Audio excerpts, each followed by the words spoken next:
കേന്ദ്രത്തോടുകൂടി നിലനിർത്തുന്ന വിദ്യാർത്ഥി പ്രസ്ഥാനമെന്ന നിലക്കും SIO വിശ്വസിക്കുന്നത് ഇത് SIOവിൻ്റെ ഭാഗത്തു നിന്നുള്ള ഒരു ഔദാര്യമായിട്ടല്ല, SIO സംഘടനയുടെ ബാധ്യതയായിട്ടാണ് SIO ഈ സമരത്തെ തിരിച്ചറിഞ്ഞിട്ടുള്ളത്.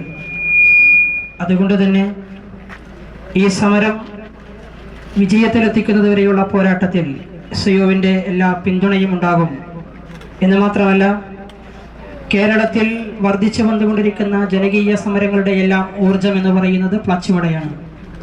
ഈ അടുത്ത് സാറാ ജോസഫ് പോലും പറയുകയുണ്ടായി, എൻ്റെ സമരാവേശം എന്ന് പറയുന്നത് പ്ലച്ചുമടയിൽ നിന്നാണ് എന്ന്.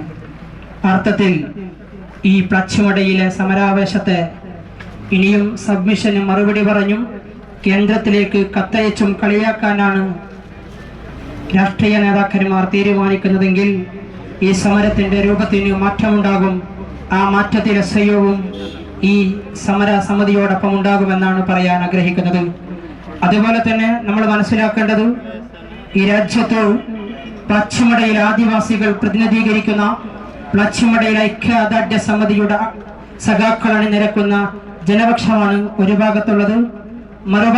മറുഭാഗത്ത് ഇടതുപക്ഷവും വലതുപക്ഷവും ചേർന്ന കോർപ്പറേറ്റ് പക്ഷവുമാണ്.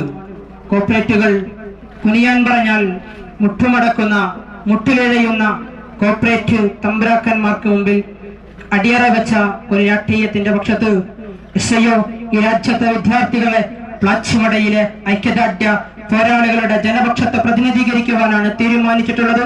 അതുകൊണ്ട് പ്ലച്ചുമടയുടെ ഈ സമരത്തിന് വിജയം കാണും വരെയുള്ള സകലമാന പോരാട്ടത്തിനും ഇന്ത്യയിലെ വിദ്യാർത്ഥി പ്രസ്ഥാനം എന്ന നിലയിൽ നേരിന്റെയും നിർഭയത്തിന്റെയും സത്യസന്ധതയുടെയും സദാചാരത്തിന്റെയും വിദ്യാർത്ഥി പക്ഷത്തെ രാജ്യത്തെ പ്രതിനിധീകരിക്കുന്ന വിദ്യാർത്ഥി പ്രസ്ഥാനം എന്ന നിലയിൽ എല്ലാ പിന്തുണയും ഉണ്ടാകും ഈ സമരത്തിന്റെ വിജയം വരെ എന്ന് പ്രഖ്യാപിച്ചുകൊണ്ട് ഞാൻ അവസാനിപ്പിക്കുകയാണ്. ജയ് ഹിന്ദ്.